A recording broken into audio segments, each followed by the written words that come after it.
Thank you for meeting with me today. And we're going to just discuss some things that we talked about last time and review some of the goals that we went over, and also just talk about how they worked for you and talk about any other thing that you may have on your mind right now. Okay? All right, so before we begin, I want to talk to you about confidentiality. So what that means is, we kind of talked about this last time. What it means is, whatever we talk about here in our session, I can't discuss with anybody else. It just stays between you and I, okay? But if you tell me something, very important, or something that could potentially be of harm to others, or potentially harm you, then I do have to let somebody know. So I came up with a little statement for us to look at together. And it says, your confidentiality as a student is important. In our school counseling sessions, what it said here stays here. But the following exceptions as required by law and or ethical standards. So if you let me know that you're going to harm yourself or others, okay, then I have to tell. Or if it involves abuse, I have to tell. Or court or something that's going on legally, then I have to let another adult know that could help us out, okay? So I will let you know in advance if I have to tell. So I would let you know and say, hey, remember how we talked about this? I need to talk to somebody else about it, okay, just to let them know. So, but I want to respect your wishes and your needs and your privacy too. So that is how that would work if I did need to tell somebody, okay? So what happens, and we talk about whatever stays between us, but unless it's something important. Okay, so I'm going to have you sign this, and I'll sign it too, just so we're both aware.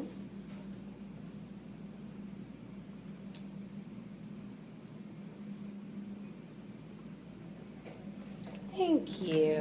Okay. All right, so let's talk a little bit about what we discussed last time with our goals. Okay, so we talked about math goals, and we talked about reading and writing goals. How are those going for us? You want to start off with one of them that we talked about?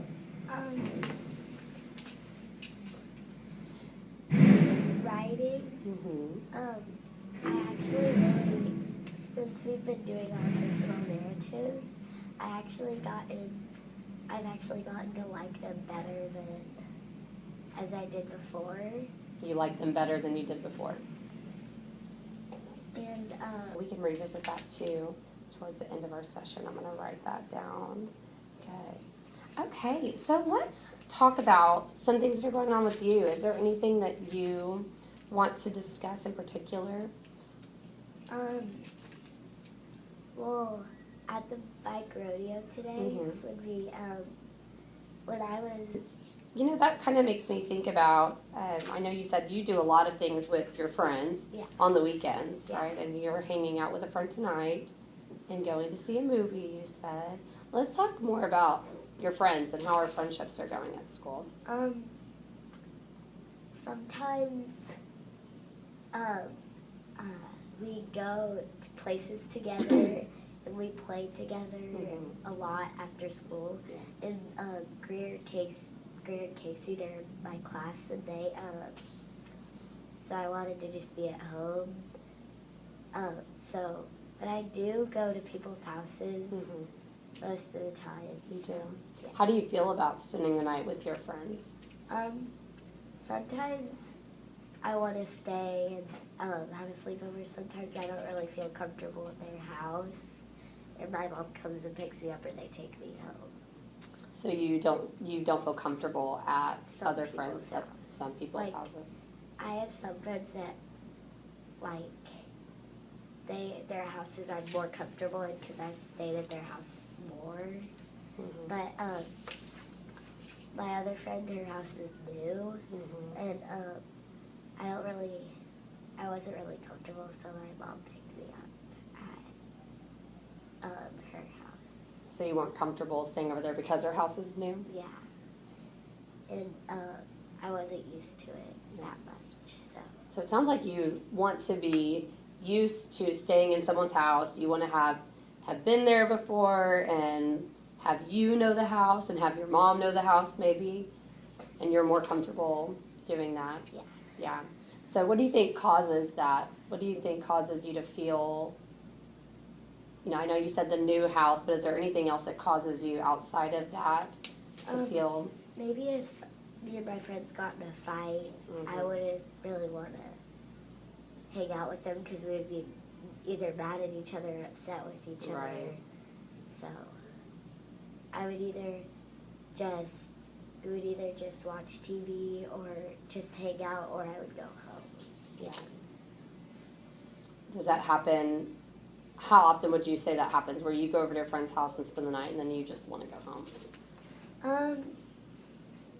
Not mostly I want to go home, but sometimes I just, like if I had to sleep over 2 nights in a row, like if I had one tonight and the next night, I would like want to be at home that night because I had 2 sleepovers in a row, so. Yeah, so it sounds like you really like being at home. Yeah. You like being around mom and brother and y'all being together. Let's revisit something that you just talked about with Dad, because last time we talked about how Mom was out of town, and were you staying with Dad at Dad's house? Yeah. Right? So how did that go? Tell me about that. It went pretty well, but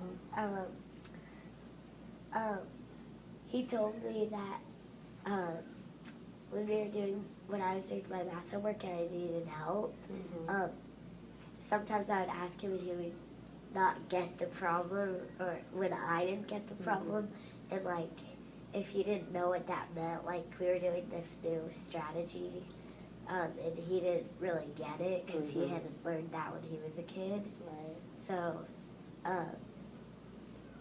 I told my teacher that some of the problems wouldn't be finished. Right. Sounds like your schedule was just different. You stayed up a little bit later at Dad's house. Your homework wasn't as organized, and it just was a little different. How do you feel about having those differences when you're at Mom's and then when you go to Dad's and back and forth? Well, I only go to his house every other weekend. So when we started it, I was with my dad the first weekend, then with my mom a week, and then a weekend because my dad doesn't live that close to the school, so it's easier to get to school on time when I'm at my mom's house. Yeah, so it's easier. Sounds like it's just easier overall. Yeah. You're saying that, you're closer. Yeah. It's just more convenient for you. Yeah. You said when you're with your babysitters at home, some of them you feel comfortable with and some of them you don't. Can you tell me a little bit more about the babysitters that you feel comfortable with and ones you don't feel comfortable with? Okay. So you really just, sounds like when you feel like you know the babysitter, then you're okay staying at home with them by yourself. So tell me about the babysitter that you had a few weeks, or maybe it was at the beginning of the summer. Did something happen with your babysitter at home?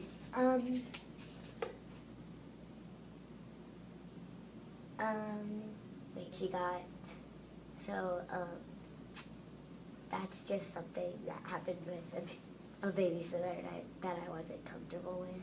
That had to be pretty scary for you.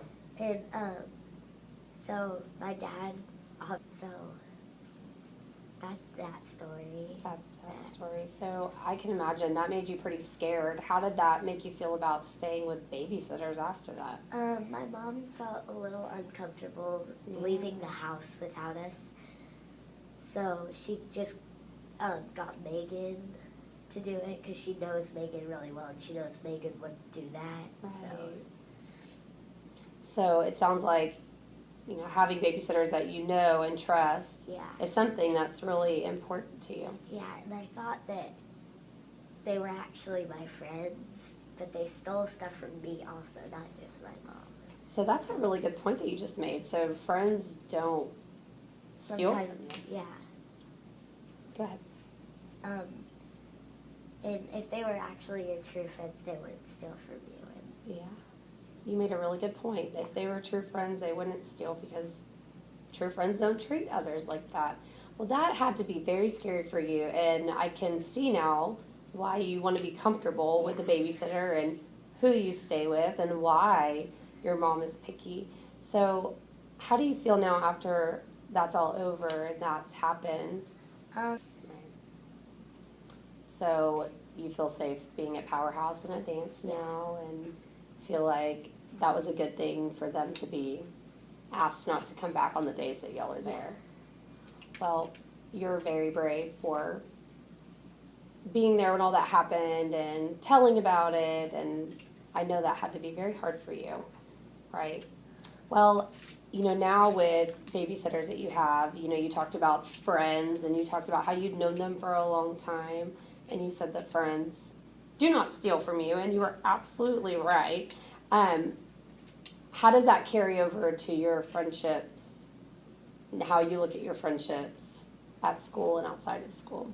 well, I know that the kids that are in my class wouldn't steal from me because they're not like grown people, or they're not like adults or teenagers or something, and I know that they wouldn't do that. Right. So I feel like they are my friends, and I don't think they would do that to me because I've known the triplets, Shea, Blair, and Eve, and Greer's since I was 2, because That sounds like something, you've said a few times that's important to you is that, being around somebody for a long time, being comfortable around someone, and so you are really trusting with the people that you've known yeah.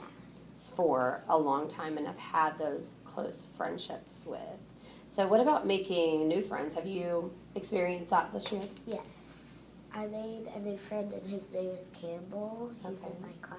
So it sounds like you're saying that, everyone has their own group of friends and Some of them play basketball, some of them play on the monkey bar, Right. some of them are like gymnastics people, and they do flexible stuff. you talked about the new kids, and then everyone has their own groups. Yeah, because some of the new kids, like Jack, he was here in kindergarten, first grade, and second grade. Handle situations like that when you know that someone's here at school and they had a group of friends and then they left. So when you see someone at recess that doesn't have a friend or isn't playing with somebody, how do you handle situations like that? I'd probably just go over to them and I would ask if they wanted to play with me or if they wanted to play with my friends. And so if they were like by themselves just sitting down somewhere, I would go and ask them if they wanted to play with us. So it sounds like you're really inclusive. You include other people and you make sure that everybody feels like they're welcome to play.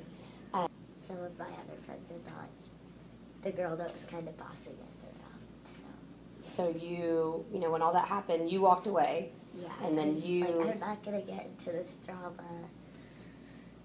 So it sounds like you took control of the situation and you wanted to help. So I love that you think about other people like that. So how would you feel about maybe setting a goal for helping others? You made a comment earlier about how there's different groups of kids and everyone plays separately. Yeah. How would you feel about setting a goal about something that might help bring everyone together? Maybe to, if there was a group of girls waiting to go somewhere like the tire swing, it's usually really crowded. There was a group of girls waiting. That goal. So let's think about friendship, like you said. And I'm going to let you write down a goal that you think would be good, because I know that you feel like you are just excellent at helping others, and you definitely are.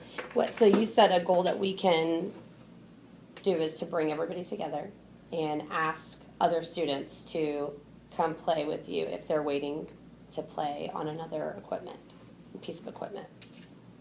Good. So write down whatever goal you think would be good for you as a helper of bringing people together, bringing students together. Your goal is to ask if they want to play with us on other equipment. That is what you just said about helping your friends to bring others together would be great for you to work on too.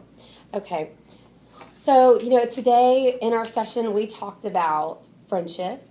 We talked about our goals from last session where we talked about math goals and we talked about reading and writing goals.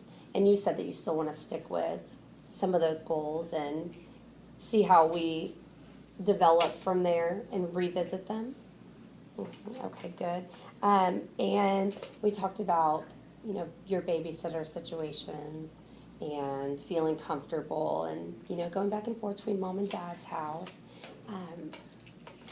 And how brave you are, and you're such a compassionate young woman, and I'm just very proud of you for handling all of your situations very well. So tell me how you feel about the sessions that we've had the past 2 times that we've discussed what's been going on with you. I think I've completed some of the goals that we made last time. Okay.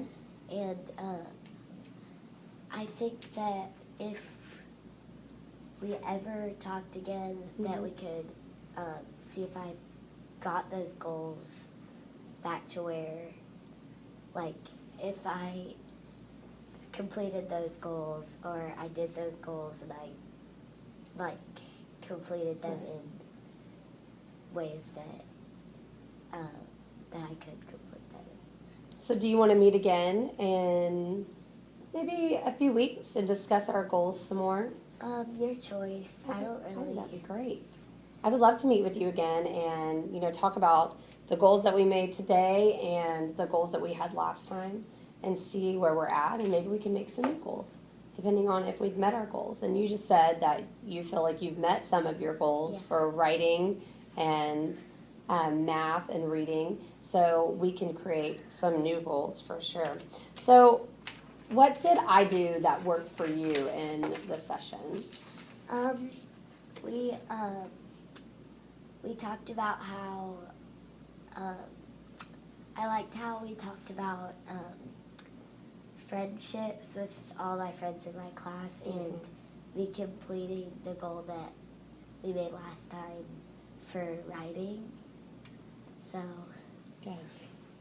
Well, I'm glad that we got to talk about those goals and revisit some of the ones we did last time, and I want you to still continue to try to meet those, and we'll definitely get to talk about them again for sure.